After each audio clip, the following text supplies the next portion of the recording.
Hello friends, बहुत बहुत स्वागत है आपका हमारे यूट्यूब चैनल पे। तो फ्रेंड्स, आज हम यहाँ पे हिंदी में वर्णमाला व विराम चिन्हों से संबंधित अध्ययनवार प्रश्नों को करेंगे। आपको पता ही है हिंदी में मूलतः वर्णों की संख्या कितनी है, तो 52 होती है।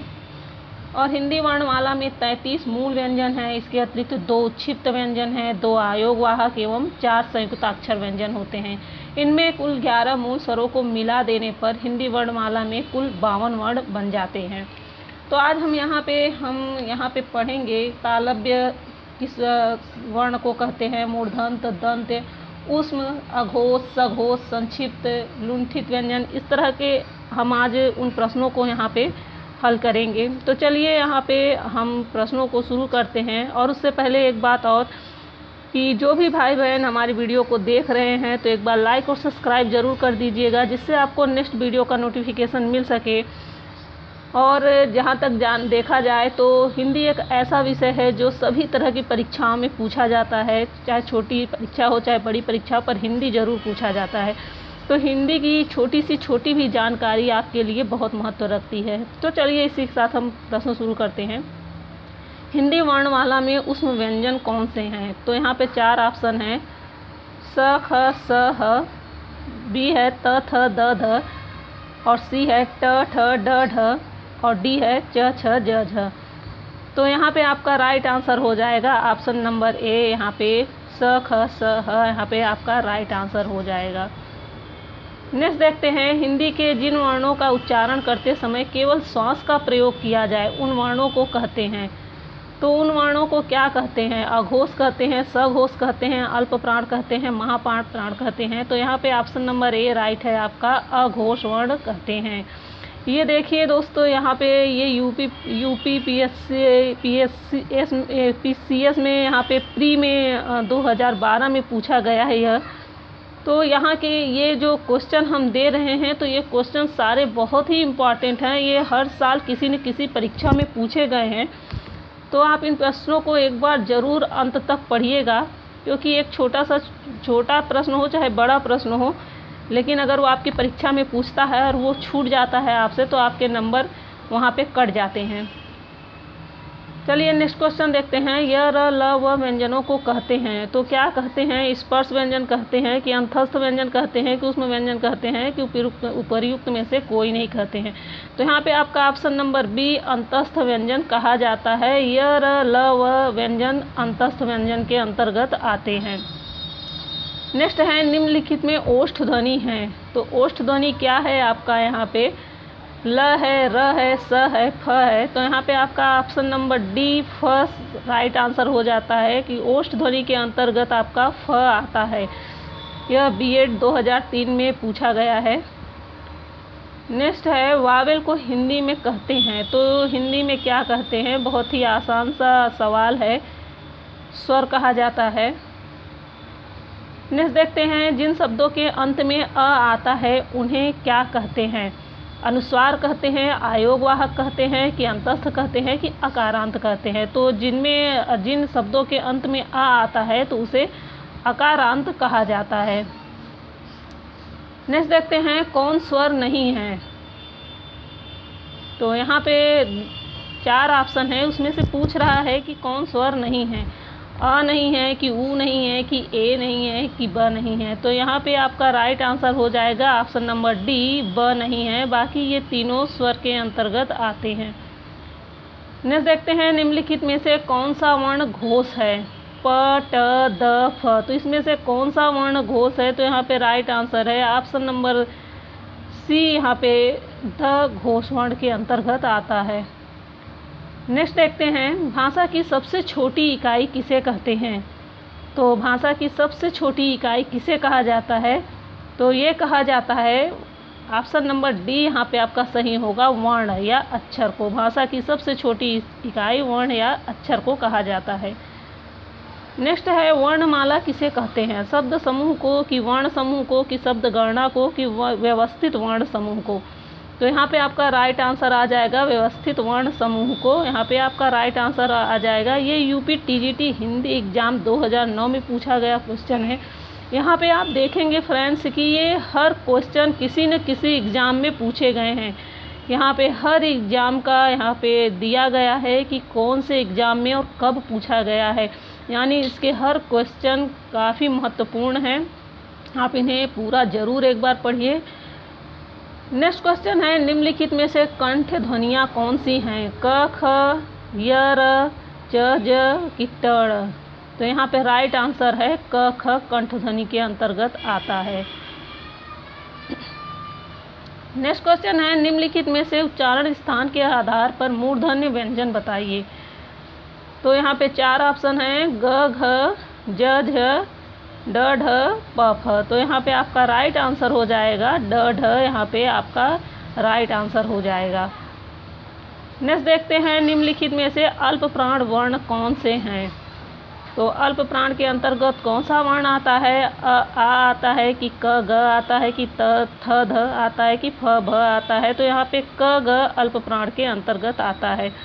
आप देख रहे हैं पहली और ये तीसरी नंबर का है, यहाँ पे ये अल्प प्राण के अंतर्गत आते हैं और महाप्राण के अंतर्गत दूसरा और चौथा और पांचवा, यहाँ पे चौथा आ जाएगा यहाँ पे। नेक्स्ट देखते हैं, निम्नलिखित शब्दों में से नवीन विकसित ध्वनियाँ कौन सी है? तो यहाँ पे 4 ऑप्शन हैं, ख, ग, उ और बड़ी उ, ए और और श और स। तो यहाँ पे राइट आंसर हो जाएगा आपका ऑप्शन नंबर 1 ख, ग। ये जो ख और ग है ये नवीन विकसित ध्वनियाँ हैं। नेक्स्ट देखते हैं, निम्नलिखित में से कौन सा घोष वर्ण है? तो यहाँ पे 4 ऑप्शन हैं, ख, च, म, छ। तो यहाँ पे राइट आंसर हो जाएगा ऑप्शन नंबर सी, म। नेक्स्ट क्वेश्चन है, निम्नलिखित में से एक वर्ण व्यंजन नहीं है, तो वह कौन सा है जो व्यंजन नहीं है? तो यहाँ पे राइट आंसर है उ, क्योंकि यह स्वर के अंतर्गत आता है। नेक्स्ट देखते हैं, निम्नलिखित में से कौन सी ध्वनि ओष्ठ नहीं है? तो यहाँ पे प, ब, म और त है, तो यहाँ पे राइट आंसर हो जाएगा त, यह ओष्ठ ध्वनि नहीं है। नेक्स्ट देखते हैं, हिंदी भाषा में मूलतः वर्णों की संख्या कितनी मानी गई है? तो यहाँ पे आपका राइट आंसर हो जाएगा ऑप्शन नंबर सी, 52। हिंदी में मूलतः वर्णों की संख्या 52 मानी गई है। नेक्स्ट है, निम्नलिखित में से नासिक के व्यंजन कौन सा है? तो यहाँ पे 4 ऑप्शन हैं, श, य, ग और ज। तो यहाँ पे राइट आंसर हो जाएगा आपका ब, यानी हर वर्ग का 5वां अक्षर जो होता है वह नासिक व्यंजन होता है। नेक्स्ट देखते हैं, ए वर्ण क्या कहलाते हैं? नासिक के मूर्धन्य, ओष्ठ, कंठ, तालव्य। तो यहाँ पे राइट आंसर हो जाएगा ऑप्शन नंबर बी, कंठ तालव्य। ऑप्शन नंबर डी यहाँ पे राइट आंसर हो जाएगा। नेक्स्ट है, निम्नलिखित में से किसे हिंदी की मानक वर्णमाला में स्थान नहीं दिया गया है? तो यहाँ पूछ रहा है नहीं दिया गया है, तो यहाँ पे 4 ऑप्शन है, तो यहाँ पे आपका ऑप्शन नंबर सी राइट हो जाएगा, श्री को मानक स्थान नहीं दिया गया है। नेक्स्ट देखते हैं, निम्नलिखित में से किस शब्द के द्वित्व व्यंजन हैं? तो यहाँ पे 4 ऑप्शन हैं आपके, पुनः, इलाहाबाद, दिल्ली और उत्साह। तो यहाँ पे आपके राइट आंसर हो जाएगा दिल्ली। नेक्स्ट क्वेश्चन देखते हैं, स, ख, श, ह कौन से व्यंजन कहलाते हैं? तो यहाँ पे 4 ऑप्शन है, प्रकंपी व्यंजन, स्पर्शी व्यंजन, स्पर्श व्यंजन और उष्म संघर्षी व्यंजन। तो यहाँ पे राइट आंसर होगा ऑप्शन नंबर डी, उष्म संघर्षी व्यंजन आपका राइट आंसर हो जाएगा। नेक्स्ट क्वेश्चन है, छ ध्वनि किस स्वर के अंतर्गत आती है? मूल स्वर के अंतर्गत आती है कि घोष वर्ण के अंतर्गत आती है कि संयुक्त वर्ण के अंतर्गत आती है कि तालव्य के अंतर्गत आती है? तो यहाँ पे राइट आंसर है संयुक्त वर्ण के अंतर्गत आती है। नेक्स्ट क्वेश्चन है, हिंदी शब्दकोश में छ का क्रम किस वर्ण के बाद आता है? तो हिंदी शब्दकोश के अनुसार पूछ रहा है कि छ का क्रम किस वर्ण के बाद आता है? तो यहाँ पे 4 ऑप्शन है, क के बाद कि छ के बाद कि त्र के बाद कि ज्ञ के बाद। तो यहाँ क के बाद आपका राइट आंसर होगा ऑप्शन नंबर ए। नेक्स्ट देखते हैं, ज्ञ वर्ण किन वर्णों के संयोग से बना है? यहाँ पे किन वर्णों के संयोग से बना है? 4 ऑप्शन है, तो यहाँ पे आपका राइट आंसर हो जाएगा ऑप्शन नंबर बी, ज और य के संयोग से ज्ञ वर्ण बनेगा। निम्नलिखित में से अघोष वर्ण कौन सा है? अघोष वर्ण यहाँ पे पूछ रहा है, तो यहाँ पे आपके 4 ऑप्शन हैं, ब, ज, ह और स। तो यहाँ पे राइट आंसर है ऑप्शन नंबर डी, स। नेक्स्ट देखते हैं, घ का उच्चारण स्थान कौन सा है? तो घ का उच्चारण स्थान पूछ रहा है, यहाँ पे कौन सा है? तो 4 ऑप्शन है, मूर्धा, कंठ, तालु और दंत। तो राइट आंसर हो जाएगा कंठ। अकुह विसर्जनीय नाम कंठ। इस सूत्र के हिसाब से आपका अ और क वर्ग का वो चारों शब्द ये सब का किस में आ जाएंगे? तो आपका कंठ में आ जाएंगे। यहाँ पे क, ख, ग, घ ये किस में आ रहे हैं? ये कंठ में आ जा रहे हैं, अकुह विसर्जनीय नाम कंठ में। नेक्स्ट देखते हैं, निम्नलिखित में से संयुक्त व्यंजन कौन सा है? तो 4 ऑप्शन है यहाँ पे और ऑप्शन नंबर बी आपका सही है, ज्ञ संयुक्त व्यंजन है यहाँ। नेक्स्ट है, निम्नलिखित में से कौन सा वर्ण उच्चारण की दृष्टि से दंत नहीं है?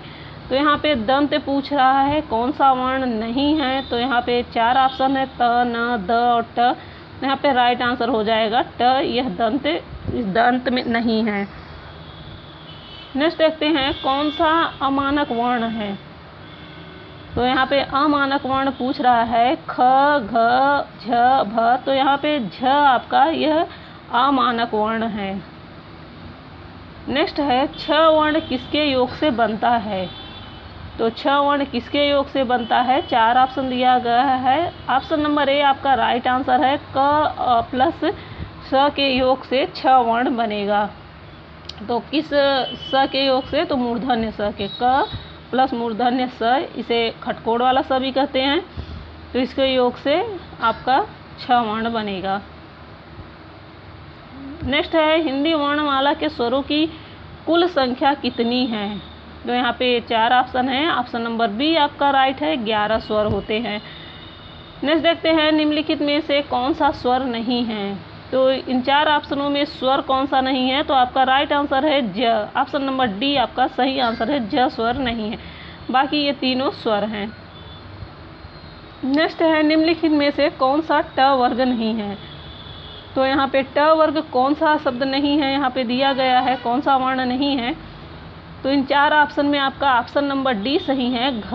यह ट वर्ग का नहीं है, यह क वर्ग का है। नेक्स्ट देखते हैं, हिंदी वर्णमाला में व्यंजनों की संख्या कितनी है? तो हिंदी वर्णमाला में व्यंजनों की संख्या पूछ रहा है। तो यहाँ पे राइट आंसर हो जाएगा आपका ऑप्शन नंबर बी, 33 है। कितनी होती हैं? 33 होती है। नेक्स्ट देखते हैं, निम्नलिखित में से कौन सा पश्च स्वर है? तो यहाँ पे आ, ब, ज और ढ दिया है, तो आपका आ पश्च स्वर के अंतर्गत आ जाएगा। नेक्स्ट है, खड़ी पाई वाले व्यंजनों का संयुक्त रूप कैसे बनाया जाना चाहिए? तो यहाँ पे 4 ऑप्शन है, विसर्ग लगाकर, खड़ी चौपाई को हटाकर, 2 खड़ी पाई लगाकर या 2 स्वर लगाकर। तो सही आंसर है आपका खड़ी चौपाई को हटाकर। नेक्स्ट क्वेश्चन देखते हैं, विसर्ग से बना शब्द कौन सा है?